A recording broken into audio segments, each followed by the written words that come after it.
6 months earlier, I would have signed anything either of them handed me. That's exactly why they thought I still would. The conference room smelled like fresh coffee nobody had touched, and the particular kind of quiet that only exists in a building full of lawyers. I sat on one side of the table with a stack of paperwork squared in front of me, a loan officer to my right shuffling forms she hadn't looked up from in several minutes. Across from me sat Curtis and Marissa, close enough that their shoulders touched, the way they used to sit at my kitchen table on Sunday mornings when none of this had happened yet. Curtis leaned back in his chair like the outcome was already decided. "You're really going to make this difficult, Danny?" I didn't answer right away. On the drive over, I'd passed a hardware store on Yale Avenue, the same kind of store where Curtis and I once spent a whole Saturday afternoon picking out hinges for a toolbox we built when we were 26 years old, certain we'd be building things together for the rest of our lives. I thought about that toolbox for no reason at all, sitting in my garage, gathering dust nobody had asked it to gather. I looked at Curtis. I looked at Marissa. Neither of them had any idea what was in the folder underneath my hand. None of us in that room knew yet how the next 20 minutes were going to end. Except me. 8 months earlier, none of that folder existed yet. Neither did the version of me who could sit that still across from Curtis Wallace and feel nothing at all. My name is Daniel Reyes. I'm 44 years old, and I've spent the last 18 years building a mid-sized HVAC company in Tulsa, from a single service van into 11 trucks and a warehouse off 21st Street. I married Marissa 16 years ago in her parents' backyard, and I coached my daughter Emma's softball team every spring, mostly because nobody else volunteered, and partly because I liked it more than I ever admitted out loud. Curtis Wallace had been my best friend since our second week of college, the kind of friendship that survives groomsmen duties. 2 kids each, and a shared mortgage on 2 rental properties we bought together in our 30s. Our families vacationed at the same lake house every July. Our wives called each other before they called anyone else. The summer after graduation, Curtis and I built a toolbox together in his father's garage. Out of scrap oak neither of us knew how to properly sand. For 20 years, we joked about who actually owned it, since neither of us could ever remember whose garage it had been left in last. That spring, something shifted, small enough to miss. Marissa grew shorter with me over nothing. Curtis stopped answering texts as quickly. I noticed none of it as a warning.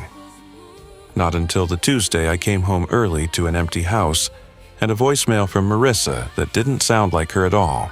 The voicemail was 3 seconds long, just Marissa saying my name and then nothing, like she'd forgotten why she called. I almost didn't think about it again.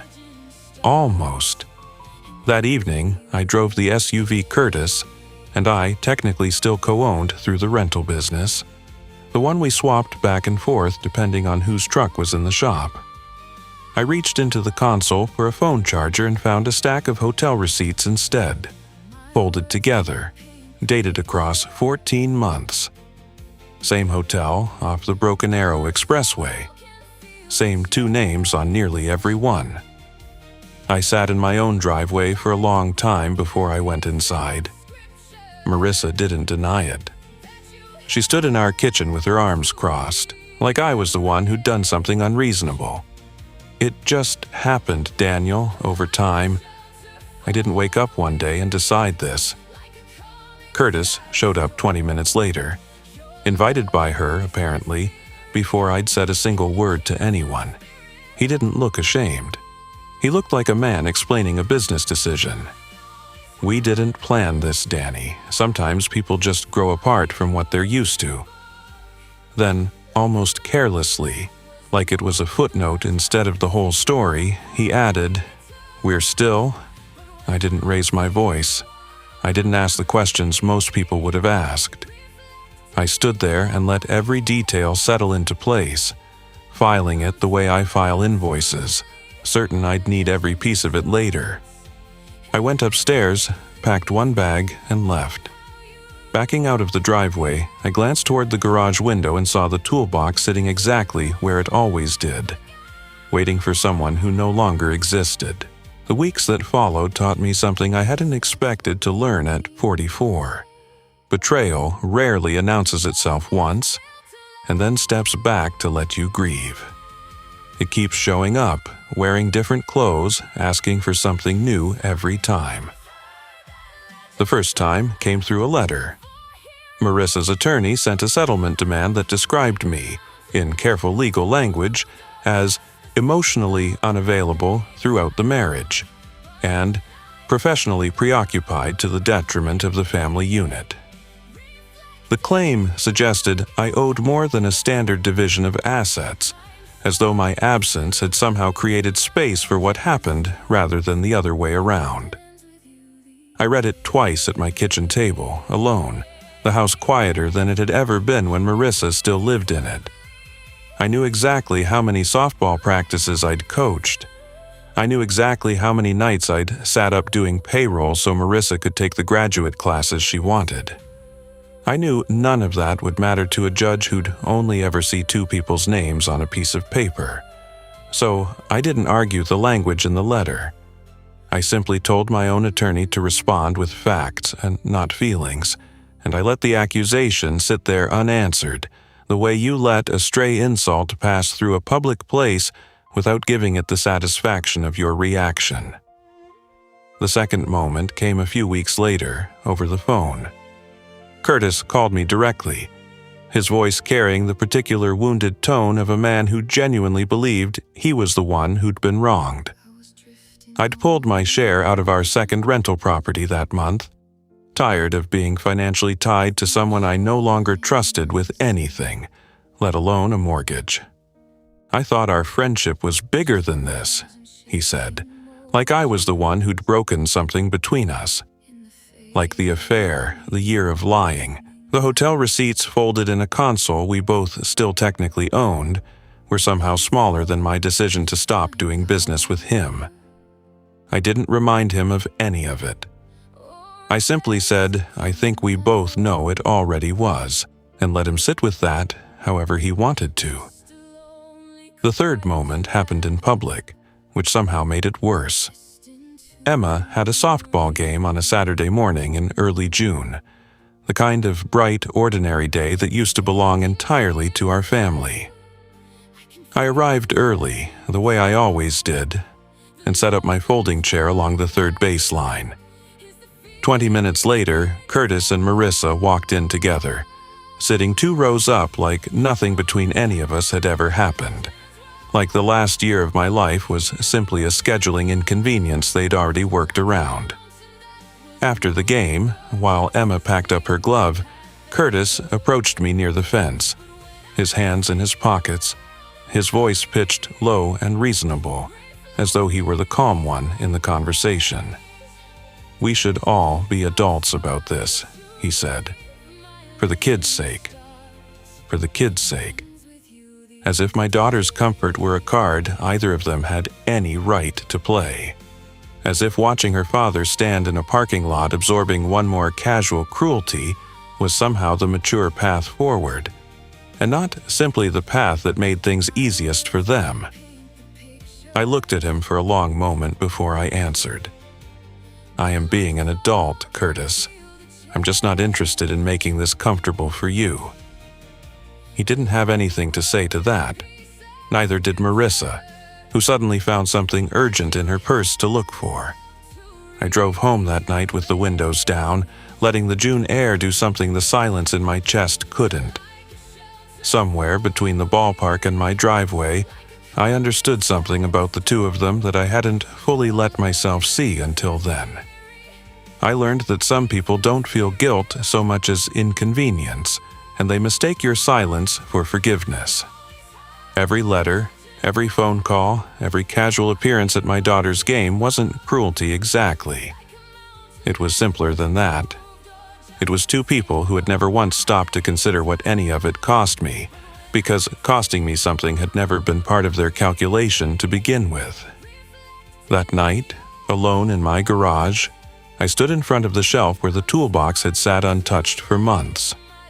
I picked it up, turned it over once in my hands, feeling the old oak, the hinges Curtis and I had argued over for an entire Saturday afternoon 20 years earlier. Something in me wanted to carry it out to the curb with the trash. Instead, I pushed it further back on the shelf, behind a stack of paint cans, out of sight, but not gone. I wasn't ready to let go of it yet. I couldn't have told you why, not that night. I only knew that throwing it away would have meant deciding something about Curtis. I wasn't finished deciding yet. 6 months after the divorce finalized, my phone rang with a name I hadn't seen light up my screen in almost a year. Curtis. I let it ring twice before I answered, mostly out of habit, the same way you hesitate before Danny. His voice came through easy, warm even, like enough calendar pages had turned that we could simply pick back up where we'd left off. Been a while, man. I didn't correct him on the reason for that distance. I just waited. He filled the silence the way he always had, talking fast enough that you almost forgot to notice what he was actually saying. He and Marissa had found a house, a good one, out near Broken Arrow, close to Emma's school, he mentioned, as though that detail might soften something for me. Then came the part I suspect was the entire reason for the call, dressed up in enough small talk to feel incidental. My credit took a hit, he said, splitting things up with my ex a few years back, and honestly the divorce with, well, everything with us didn't help either. The lender wants a stronger cosigner to get the rate we need.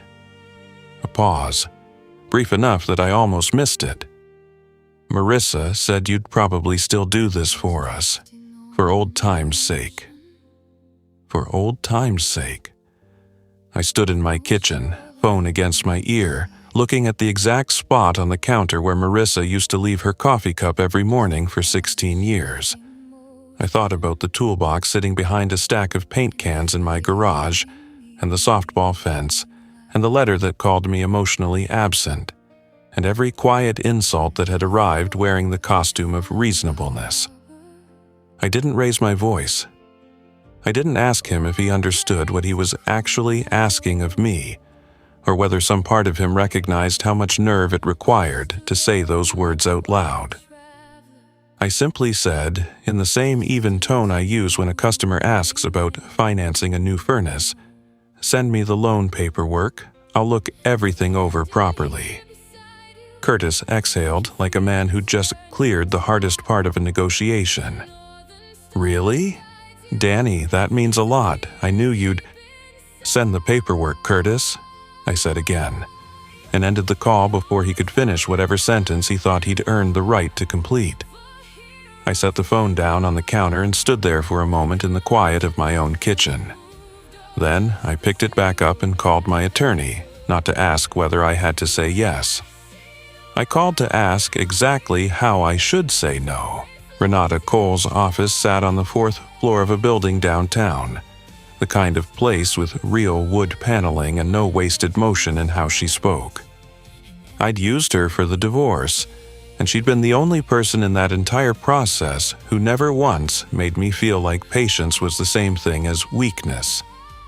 I brought her the loan paperwork Curtis had sent over 2 days earlier, along with the old partnership documents from our rental properties, the ones neither of us had bothered updating in years because, until recently, there had never been a reason to. She read through everything twice before she looked up at me. "Did Curtis mention what he's using as collateral for this new mortgage?"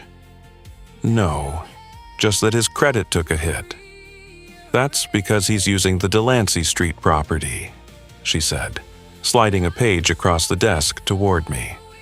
"The one you two still co-own through the partnership. His loan application lists it as an asset under his sole control." She tapped the paragraph with one finger. "It isn't. You hold a documented 30% interest that was never formally dissolved when the rental agreement was restructured after your divorce settlement." I sat with that for a moment. He doesn't know I still have a claim on it. "I don't think he does," Renata said, which means either his attorney missed it, or Curtis didn't think to mention you exist anymore outside of a phone call asking for a favor. I felt something in my chest that wasn't quite anger. It was closer to recognition, the particular clarity that comes when a puzzle you've been carrying around finally clicks into a shape you can actually see. So, what does that mean for the loan? It means his paperwork is incomplete at best. At worst, depending on how the lender wants to handle it, it could mean the collateral he's counting on isn't fully his to offer. She leaned back in her chair. "You don't need to get angry about any of this, Daniel. You don't need to raise your voice or make this personal. You just need to be accurate. The facts do the rest of the work on their own." I appreciated that she said it that plainly. Anger had never been useful to me in this whole process, not really. Accuracy, though, I understood. Accuracy was something I'd built an entire company on. "I don't want to just tell him no over the phone," I said. "He'll spend a week convincing himself I'm being petty or jealous or whatever story lets him sleep at night." Renata nodded slowly, like she'd been waiting for me to arrive at exactly that conclusion on my own. "Then we don't do it over the phone. We set a formal meeting here to review the request properly. Bring in the loan officer too, so there's no room afterward for anyone to say this was some kind of personal ambush. Will Curtis agree to that?" "He thinks this is a formality," she said.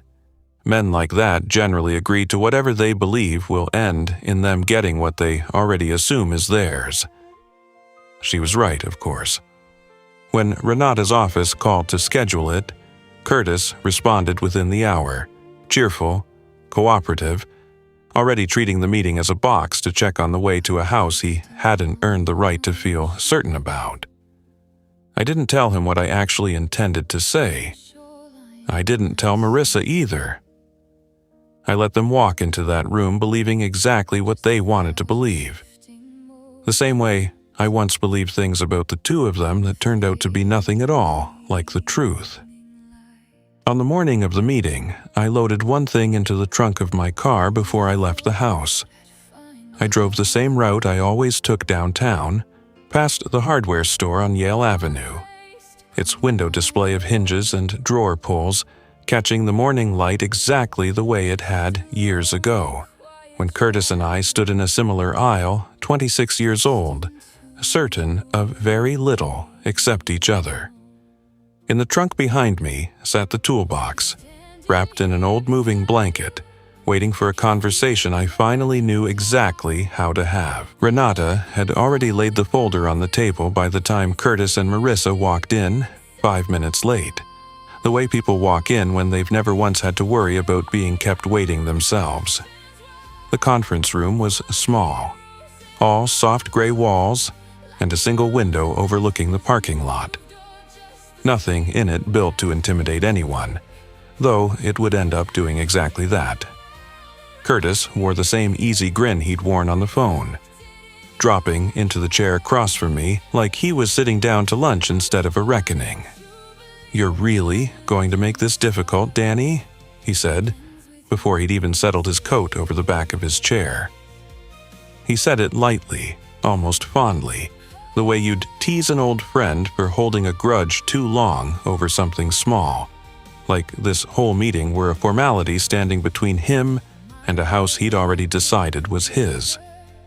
I didn't answer that directly. Priya opened with a brief summary of the loan terms, the kind of neutral language lenders use before anyone in the room knows there's a problem worth naming. I let her finish. Then I opened the folder in front of me and slid 2 pages across the table toward her, a woman named Priya, who had been quiet and professional since the moment she sat down, clearly sensing this meeting carried more weight than the paperwork suggested. "Before we go further," I said, "I think there's something in this application that needs to be." Curtis's smile held, but something behind his eyes shifted. "Corrected how?" "The Delancey Street property," I said. keeping my voice level. The same voice I use walking a customer through an estimate they don't want to hear. It's listed here as an asset under your sole ownership, being used as collateral for this loan. I nodded toward Priya. That isn't accurate. I hold a documented 30% interest in that property through our original partnership agreement. It was never dissolved, not in the divorce settlement, not afterward. Priya's eyes moved quickly down the page, then back up. Mr. Wallace, is this accurate? Curtis's jaw tightened. That partnership ended when Daniel pulled out of the other property. This one's mine. On paper, it isn't, Renata said calmly, sliding the original partnership documents across the table. Mr. Reyes's interest in Delancey Street was never formally transferred or bought out. Any application listing it as sole collateral is incomplete, and the lenders should know that before this goes any further. Marissa turned toward Curtis, her voice sharp with something that hadn't been in it a moment ago. You told me this was already handled. You said the property was clean, Curtis. You said there was nothing left to sort out. Curtis didn't look at her. He looked at me, like I was the only person in the room who'd done anything wrong. Priya cleared her throat. I'll need to pause the application until this is clarified. If the collateral isn't fully under Mr. Wallace's control, it changes the terms of what we can offer, if we can offer anything at all. Curtis's confidence finally cracked, the calm certainty draining out of his face all at once. You're doing this to punish us, he said, his voice rising for the first time since he'd walked in. This is about hurting me, not about some property. I let that sit in the room for a moment before I answered. No, Curtis, this is about accuracy. You just weren't expecting me to still be accurate about anything that involves you. He opened his mouth to argue, and I reached down instead and lifted the toolbox out from beside my chair, setting it gently on the table between us. The old oak looked exactly the way it always had, scratched and uneven, hinges we'd argued over for an entire Saturday afternoon 20 years earlier, back when neither of us could have imagined a room like this one. Curtis stared at it like he didn't understand why it was there. I kept trying to figure out why I couldn't just throw this out, I said. It sat on a shelf in my garage for months, and every time I looked at it, some part of me kept waiting for you to actually be the friend who built it with me again. I think I was waiting for you to become him, without ever having to ask you to. I paused. You're not him anymore, Curtis. I don't think you have been for a while. And I don't think I let myself notice until now. I slid the box across the table toward him. Take it, I said. I don't need a reason to remember who you used to be. I'm done pretending you still are him. Nobody spoke. Marissa stared down at her hands. Curtis stared at the toolbox like it weighed considerably more than it did, like lifting it might cost him something he wasn't ready to pay. I stood, buttoned my jacket, and turned toward Renata and Priya. Thank you both for your time today. My voice was even, unhurried, the same voice I'd walked in with. Then I turned and walked out of the conference room, leaving Curtis and Marissa exactly where they'd asked to be left, alone with the paperwork and with each other. The parking lot was quiet in the particular way that follows something enormous happening indoors, while the rest of the world keeps going about its Tuesday. I sat in my car for a moment before starting the engine, and that's when my phone buzzed with a voicemail that had come in while I was still inside. I played it once, standing there in the mostly empty lot. Curtis's voice came through tight and fast, stripped of all its earlier ease. You're vindictive, you know that? You had no reason to bring that property into this except to sabotage us. This isn't about the money, Danny. This is you being jealous that I actually get to have a life you couldn't keep together. A pause, breathing hard. I hope this made you feel like a big man. I didn't call him back. I didn't feel the urge to explain myself, or correct him, or even feel much of anything at all, which surprised me more than the voicemail did. I deleted it and set the phone in the cup holder. A minute later, it buzzed again, this time a text, and this one I read twice. Marissa. I didn't know about the property. I'm sorry you found out that we were already looking at houses before the divorce was even final. I sat with that sentence longer than I expected to, not because it changed anything, but because it was the first honest thing either of them had said to me in over a year, and honesty, I didn't respond. I set the phone face down on the passenger seat, in the exact spot where the toolbox had been sitting that morning, and the empty space felt larger than it should have for something so small. My phone rang again before I'd even pulled out of the lot. Renata. I wanted you to hear this from me, before anyone else tries to spin it, she said. The lender called 10 minutes ago. They're pausing Curtis's application pending a full asset review.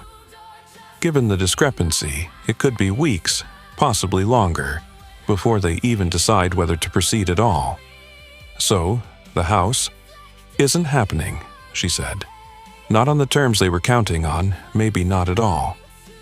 I thanked her, told her I appreciated everything, and ended the call. I sat there another moment, engine idling, looking at the building where I'd just watched two people's certainty collapse in real time. There was no satisfaction in it, not the kind I might have expected 6 months earlier. Just a kind of settled quiet, the feeling of a door that had finally, definitively closed. I pulled out of the parking lot and drove home in silence, the radio off, the passenger seat empty where the toolbox used to sit, the space beside me lighter than it had been in a very long time. The months after that meeting didn't announce themselves the way the meeting had. They arrived quietly, the way most real change does, one ordinary Tuesday at a time. I finalized full ownership of the HVAC company that fall, buying out the small stake Marissa had held since our early years of marriage, back when she'd helped with the books before Emma was born. My attorney handled the paperwork in a single afternoon. There was no ceremony to it, no moment that felt like it deserved one. I simply signed my name at the bottom of a page, and for the first time in 18 years, the company belonged to no one but me. Emma's softball season ended in late July, and I coached every remaining game without missing a single practice, without checking my phone between innings the way I had, without realizing it, for most of the spring. We finished third in the league. Emma hit her first home run in the second-to-last game, and I stood at the fence and watched her round the bases with both hands raised, and I understood, standing there, that I had been present for it in a way I hadn't. I started running again that August, early mornings before the heat came in off the highway, the same 3-mile loop through my neighborhood I used to run before Marissa and I got married, before 2 kids and a company in 16 years had quietly convinced me I didn't have time for it anymore. My knees complained the first week. By September, they didn't. I heard about the house through Curtis's cousin, a man named Ray, who still called me occasionally about furnace maintenance on a rental he owned. He mentioned it almost in passing, the way people mention things they assume you'll want to know but aren't sure how to bring up. The Delancey Street Review had dragged on long enough that the sellers moved on to another buyer entirely. Curtis and Marissa were renting now, a 2-bedroom place off 71st Street, waiting for their credit and their paperwork to sort itself into something a lender might trust again. I expected to feel something when Ray told me. Satisfaction, maybe, or at least the small, mean pleasure of being right about someone. Instead, I felt almost nothing at all, just a clean, settled quiet. The kind you feel after a long job finally passes inspection and you can stop thinking about it. One Sunday afternoon in October, Emma wandered into the garage while I was organizing paint cans onto a shelf, and she stopped in front of the space where the toolbox used to sit. "Dad, where's that old wooden box that used to be right here?" I didn't hesitate over the answer, though I noticed, setting the last can down, that it no longer cost me anything to say it. I gave it to someone who needed to remember something, I told her. I don't need the reminder anymore. She nodded, like that made perfect sense. The way kids accept explanations, adults still struggle to fully believe themselves, and went back inside to find her cleats for tomorrow's practice. I stood in the garage a while longer after she'd gone, looking at that empty shelf. It had taken me the better part of a year to stop seeing it as a gap, a missing piece, a hole shaped exactly like a friendship I couldn't quite let go of. Standing there that evening, it wasn't any of those things anymore. It was simply an empty shelf, waiting for whatever I decided to put there next. I switched off the light and pulled the garage door down behind me. The space where the toolbox once sat finally just that. An empty shelf.